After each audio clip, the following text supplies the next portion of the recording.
ಧರ್ಮಸ್ಥಳದಲ್ಲಿ ನೂರಾರು ಶವಗಳನ್ನ ಹೂತಿಟ್ಟ ಆರೋಪ. ಸೋಷಿಯಲ್ ಮೀಡಿಯಾ ಪೇಜ್ಗಳ ವಿರುದ್ಧ ದೂರು ದಾಖಲಾಗಿದೆ. ಡಿಜಿಐಜಿಪಿಗೆ ಹಿಂದೂ ಸಂಘಟನೆಯ ಒಕ್ಕೂಟದಿಂದ ದೂರು ನೀಡಲಾಗಿದೆ. ಧರ್ಮಸ್ಥಳದ ಬಗ್ಗೆ ಸುಳ್ಳು ಸುದ್ದಿ ಪ್ರಸಾರ ಆಗ್ತಾ ಇದೆ ಅಂತ ದೂರನ್ನ ಕೊಡಲಾಗಿದೆ. ಧರ್ಮಸ್ಥಳವನ್ನ ಟಾರ್ಗೆಟ್ ಮಾಡ್ತಿದ್ದಾರೆ, ಅವಹೇಳನ ಮಾಡ್ತಾ ಇರೋರ ವಿರುದ್ಧ ಕ್ರಮಕ್ಕೆ ಆಗ್ರಹಿಸಿ ದೂರು ದಾಖಲಾಗಿದೆ.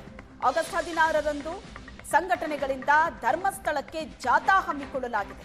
ನಮ್ಮ ನಡೆ ಧರ್ಮಸ್ಥಳ ಕಡೆ ಹೆಸರಲ್ಲಿ ಬೃಹತ್ ಜಾಥಾ ನಡೆಯಲಿದೆ. ಆಗಸ್ಟ್ 24ರಂದು ಧರ್ಮಸ್ಥಳದಲ್ಲಿ ಬೃಹತ್ ಸಮಾವೇಶ ನಡೆಯಲಿದೆ.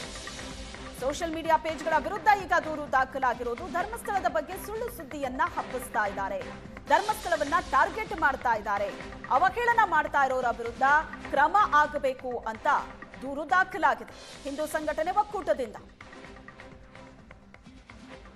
ಧರ್ಮಸ್ಥಳ ವಿಚಾರವಾಗಿ ಸಾಮಾಜಿಕ ಜಾಲತಾಣ ಯೂಟ್ಯೂಬ್ ಚಾನಲಲ್ಲಿ ನಿರಂತರವಾಗಿ ಧರ್ಮಸ್ಥಳದ ಬಗ್ಗೆ ಅಪಪ್ರಚಾರ ಮತ್ತು ಧರ್ಮಸ್ಥಳದ ಬಗ್ಗೆ ನಿಂದನೆ ಆಗ್ತಿದೆ. ಇದರ ಮಧ್ಯೆ ಕೆಲವೊಂದು ಸಾಮಾಜಿಕ ಜಾಲತಾಣ ಮತ್ತು ಯೂಟ್ಯೂಬ್ ಚಾನಲಲ್ಲಿ SIT ಮೂಲಗಳು ಅಂತ ಹೊಡೆದು ಬಟ್ಟೆ ಪೀಸ್ ಸಿಕ್ಕಿದೆ, ಸುಳ್ಳು ಸುದ್ದಿನ ಹಬ್ಬಿಸ್ತಿದ್ದಾರೆ.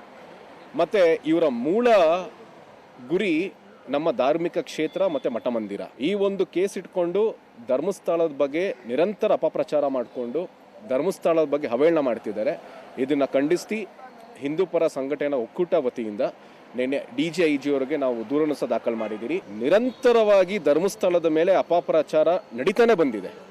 ಈ ಒಂದು ಪ್ರಕರಣ ಇಟ್ಕೊಂಡು ನಾವು ನಂಬುವಂಥ ಅಣ್ಣಪ್ಪ ಸ್ವಾಮಿ ಮತ್ತು ಮಂಜುನಾಥನ ದೇವರ ಬಗ್ಗೆನೂ ಸಹ ಈಗ ಅಪಪ್ರಚಾರ ಮಾಡ್ಕೊಂಡು ಬಂದಿದ್ದಾರೆ. ಕೆಲವು ಜಿಹಾದಿ ಮನಸ್ಥಿತಿ ಇರುವಂಥವರು, ಮತಾಂಧರು, ಕಮ್ಯುನಿಸ್ಟ್ ಪಾರ್ಟಿಯವರು ಇದ್ರ ವಿರುದ್ಧ ನಿರಂತರ ಅಪಪ್ರಚಾರ ಮಾಡ್ತಾನೆ ಬಂದಿದ್ದಾರೆ. ಅವ್ರಿಗೊಂದು ಕಾರಣ ಬೇಕಿತ್ತು. ಈ ಒಂದು ಕಾರಣ ಇಟ್ಕೊಂಡು ನಮ್ಮ ಧಾರ್ಮಿಕ ಭಾವನೆಗೆ ಧಕ್ಕೆ ತರುವಂಥದ್ದು ಪೋಸ್ಟ್ಗಳು ನಿರಂತರ ಆಗ್ತಿದ್ದಾರೆ. ಸೈಬರ್ ಕ್ರೈಮ್ ಪೊಲೀಸರು ಏನು ಮಾಡ್ತೀರ ಅಂತ ಕೂಡ ಪ್ರಶ್ನೆ ಮಾಡಿದ್ದೀರಿ. ದಯವಿಟ್ಟು ಇದ್ರ ವಿರುದ್ಧ ಕ್ರಮ ಜರುಗಿಸಲೇಬೇಕು, ಇಲ್ಲವಾದಲ್ಲಿ ಮುಂದಿನ ಹೋರಾಟ ಅಂತ ನಿಶ್ಚಿತ. ಈಗ ಈ ಪೋಸ್ಟ್ನ ಗಮನಿಸಿದ್ರೆ ತಾವು ಅವರ ಉದ್ದೇಶ ಸ್ಪಷ್ಟವಾಗಿದೆ. ಧರ್ಮಸ್ಥಳನೇ ಮೂಲ ಟಾರ್ಗೆಟ್ ಮಾಡಿರೋದು. ಶಬರಿಮಲೆ ಟಾರ್ಗೆಟ್ ಮಾಡಿದ್ರು, ಶನಿ ಸಿಗ್ನಾಪುರ ಟಾರ್ಗೆಟ್ ಮಾಡಿದ್ರು, ಈಶಾ ಟಾರ್ಗೆಟ್ ಮಾಡಿದ್ರು. ನಿರಂತರವಾಗಿ ಹಿಂದೂ ದೇವಸ್ಥಾನ ಮಠ ಮಂದಿರದ ವಿರುದ್ಧ ಟಾರ್ಗೆಟ್ ಮಾಡಿಕೊಂಡು ವ್ಯವಸ್ಥಿತವಾಗಿ ಅದ್ರ ವಿರುದ್ಧ ಪಿತೂರಿ ನಡೆಸ್ತಾನೆ ಬಂದಿದ್ದಾರೆ. ಧರ್ಮಸ್ಥಳ